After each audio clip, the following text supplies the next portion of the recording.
जय श्री राधे कृष्ण। हमारे प्यारे भाइयों बहनों माताओं व बंधुओं, जीवन सूत्र चैनल पे आपका स्वागत है। आज आपके सामने लेकर आए हैं, जानिए कैसे हुआ भगवान गणेश जी का जन्म। पौराणिक मान्यताओं के अनुसार भाद्रपद माह के शुक्ल पक्ष की चतुर्थी तिथि पर भगवान गणेश का जन्म हुआ था। शास्त्रों के अनुसार बुधवार का दिन भगवान गणेश की पूजा के लिए विशेष फलदायी होता है। इस बार बुधवार के दिन से 10 दिनों तक चलने वाले गणेशोत्सव पर्व का शुभारंभ हो रहा है। पौराणिक मान्यताओं के अनुसार भाद्रपद माह के शुक्ल पक्ष की चतुर्थी तिथि पर भगवान गणेश का जन्म हुआ था। इस कारण से हर माह में आने वाली दोनों चतुर्थी तिथि पर भगवान गणेश की विशेष रूप से पूजा आराधना की जाती है। जब भाद्रपद माह की चतुर्थी आती है तब भगवान गणेश का जन्मोत्सव विधि विधान और धूमधाम के साथ मनाया जाता है।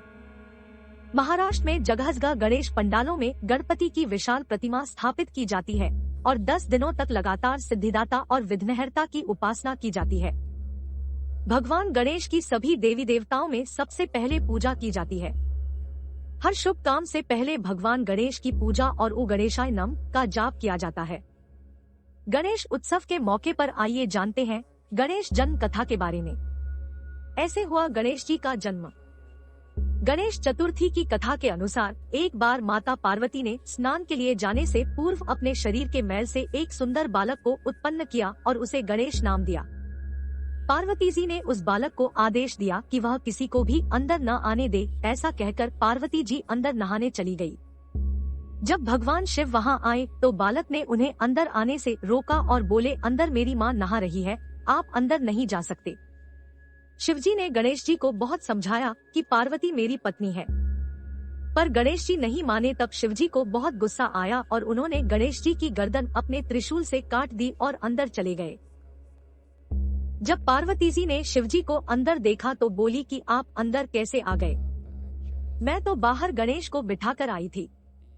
तब शिवजी ने कहा कि मैंने उसको मार दिया। तब पार्वती जी रौद्र रूप धारण कर लिया और कहा कि जब आप मेरे पुत्र को वापस जीवित करेंगे तभी मैं यहाँ से चलूंगी, अन्यथा नहीं। शिवजी ने पार्वती जी को मनाने की बहुत कोशिश की पर पार्वती जी नहीं मानी। सारे देवता एकत्रित हो गए, सभी ने पार्वती जी को मनाया पर वे नहीं माने। तब शिवजी ने विष्णु भगवान से कहा कि किसी ऐसे बच्चे का सिर लेकर आए जिसकी माँ अपने बच्चे की तरफ पीठ करके सो रही हो। विष्णु जी ने तुरंत गरुड़ जी को आदेश दिया कि ऐसे बच्चे की खोज करके तुरंत उसकी गर्दन लाई जाए। गरुड़ जी के बहुत खोजने पर एक हथिनी ही ऐसी मिली जो कि अपने बच्चे की तरफ पीठ करके सो रही थी। गरुड़ जी ने तुरंत उस बच्चे का सिर लिया और शिवजी के पास आ गए। शिवजी ने वह सिर गणेश जी के लगाया और गणेश जी को जीव दान दिया। साथ ही यह वरदान भी दिया कि आज से कहीं भी कोई भी पूजा होगी उसमें गणेश जी की पूजा सर्वप्रथम होगी। इसलिए हम कोई भी कार्य करते हैं तो उसमें हमें सबसे पहले गणेश जी की पूजा करनी चाहिए, अन्यथा पूजा सफल नहीं होती। 5 अनसुनी गणेश जी की कथा। गणेश की 5 सर्वोत्तम पौराणिक कथाएं। गणेश जी की कथा। भगवान गणेश जी की कथा कहानी लॉर्ड गणेश स्टोरीज का वर्णन अनेक ग्रंथों में मिलता है। श्री गणेश ने कई लीलाएं ऐसी की है जो कृष्ण की लीलाओं से मिलती जुलती है।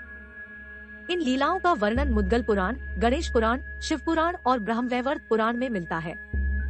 श्री गणेश का पूर्ण जीवन ही रोचक घटनाओं से भरा है और इसी में से एक है कि आखिर क्यों श्री गणेश जी की पूजा पर तुलसी अर्पित नहीं की जाती है। भगवान गणेश तथा तुलसी कथा। गणेश जी की कथा। प्राय पूजा अर्चना में भगवान को तुलसी चढ़ाना बहुत पवित्र माना जाता है।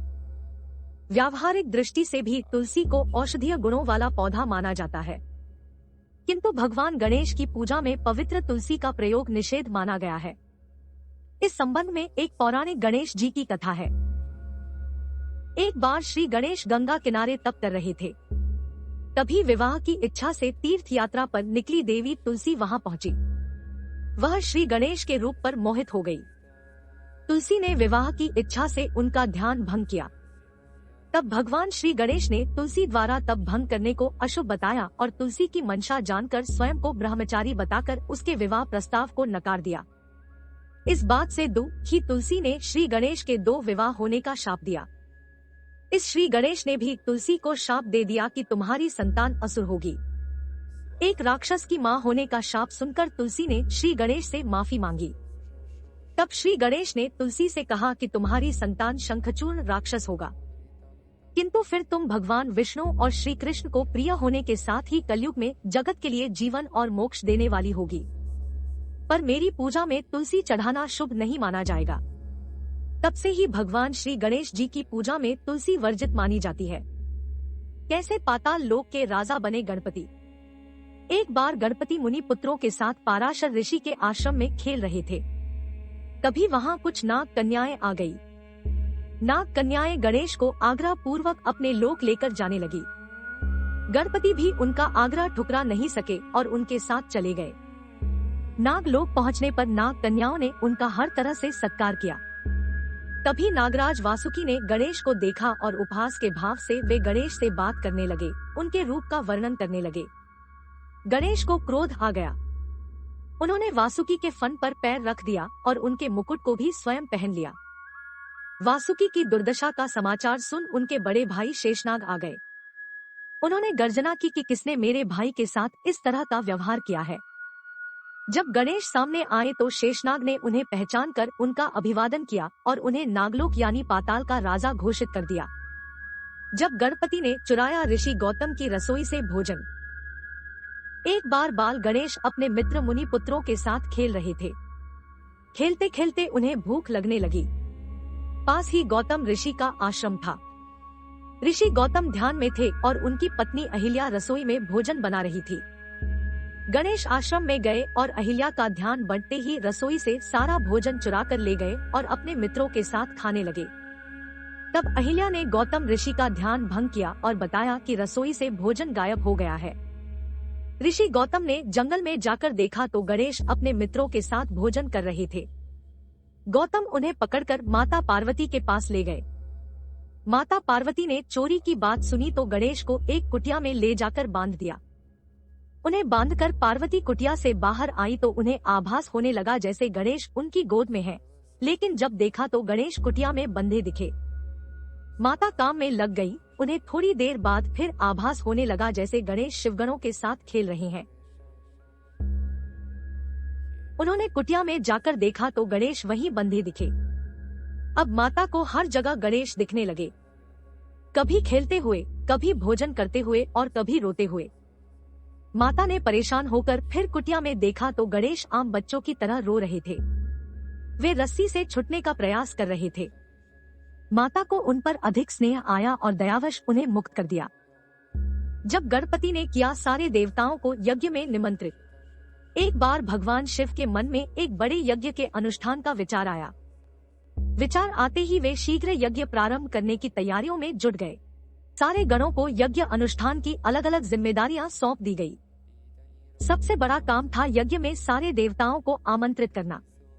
आमंत्रण भेजने के लिए पात्र व्यक्ति का चुनाव किया जाना था, जो समय रहते सभी लोकों में जाकर वहां के देवताओं को ससम्मान निमंत्रण दे आए। ऐसे में किसी ऐसे व्यक्ति का चयन किया जाना था जो तेजी से जाकर ये काम कर दे, लेकिन भगवान शिव को ये भी डर था कि कहीं आमंत्रण देने की जल्दी में देवताओं का अपमान ना हो जाए। इसलिए उन्होंने इस काम के लिए गणेश का चयन किया। गणेश बुद्धि और विवेक के देवता है। वे जल्दबाजी में भी कोई गलती नहीं करेंगे। ये सोचकर शिव ने गणपति को बुलाया और उन्हें समस्त देवी देवताओं को आमंत्रित करने का काम सौंपा। गणेश ने इस काम को सहर्ष स्वीकार किया, लेकिन उनके साथ समस्या यह थी कि उनका वाहन चूहा था, जो बहुत तेजी से चल नहीं सकता था। गणेश ने काफी देर तक चिंतन किया कि किस तरह सभी लोकों में जाकर आदर पूर्वक सारे देवताओं को यज्ञ में शामिल होने का आमंत्रण दिया जाए। बहुत विचार के बाद उन्होंने सारे आमंत्रण पत्र उठाए और पूजन सामग्री लेकर ध्यान में बैठे शिव के सामने बैठ गए। गणेश ने विचार किया कि यह तो सत्य है कि सारे देवताओं का वास भगवान शिव में है। उनको प्रसन्न किया तो सारे देवता प्रसन्न हो जाएंगे। ये सोचकर गणेश ने शिव का पूजन किया और सारे देवताओं का आह्वान करके सभी आमंत्रण पत्र शिव को ही समर्पित कर दिए। सारे आमंत्रण देवताओं तक स्वतः पहुंच गए और सभी यज्ञ में नियत समय पर ही पहुंच गए। इस तरह गणेश ने एक मुश्किल काम को अपनी बुद्धिमानी से आसान कर दिया। जब शनि की कुदृष्टि पड़ी गणेश पर। वैसे तो गणेश की गज आकृति को लेकर सबसे ज्यादा सुनी सुनाई जाने वाली कथा तो यही है कि पार्वती ने नहाने से पहले एक बालक की आकृति बनाकर उसमें प्राण डाल दिए और उसे पहरे पर बैठा दिया। जिसका सिर शिव ने काटा था और फिर पार्वती के क्रोध को शांत करने के लिए एक हाथी के बच्चे का सिर जोड़ दिया। लेकिन कुछ पुराणों में इसके अलग अलग संदर्भ भी मिलते हैं। ब्रह्मवैवर्त पुराण में कथा कुछ अलग ही है। कथा कुछ ऐसी है कि एक बार भगवान शिव के शिष्य शनिदेव कैलाश पर्वत पर आए। उस समय शिव ध्यान में थे तो शनिदेव सीधे पार्वती के दर्शन के लिए पहुंच गए। तब पार्वती बालक गणेश के साथ बैठी थी। बालक गणेश का मुख सुंदर और हर तरह के कष्ट को भुला देने वाला था। शनिदेव आंखें नीची किए पार्वती से बात करने लगे। पार्वती ने देखा कि शनिदेव किसी को देख नहीं रहे हैं, वे लगातार अपनी निगाहें नीची किए हुए हैं। पार्वती ने शनिदेव से पूछा कि वे किसी को देख क्यों नहीं रहे हैं, क्या उनको कोई दृष्टिदोष हो गया है। शनिदेव ने कारण बताते हुए कहा कि उन्हें उनकी पत्नी ने शाप दिया है कि वो जिसे देखेंगे उसका विनाश हो जाएगा। पार्वती ने पूछा कि उनकी पत्नी ने ऐसा शाप क्यों दिया है, तो शनिदेव कहने लगे कि मैं लगातार भगवान शिव के ध्यान में रहता हूँ। एक बार मैं ध्यान में था और मेरी पत्नी ऋतुकाल से निवृत्त होकर मेरे समीप आई, लेकिन ध्यान में होने के कारण मैंने उसकी ओर देखा नहीं। उसने इसे अपना अपमान समझा और मुझे शाप दे दिया कि मैं जिसकी ओर देखूंगा उसका विनाश हो जाएगा। ये बात सुनकर पार्वती ने कहा कि आप मेरे पुत्र गणेश की ओर देखिए, उसके मुख का तेज समस्त कष्टों को हरने वाला है।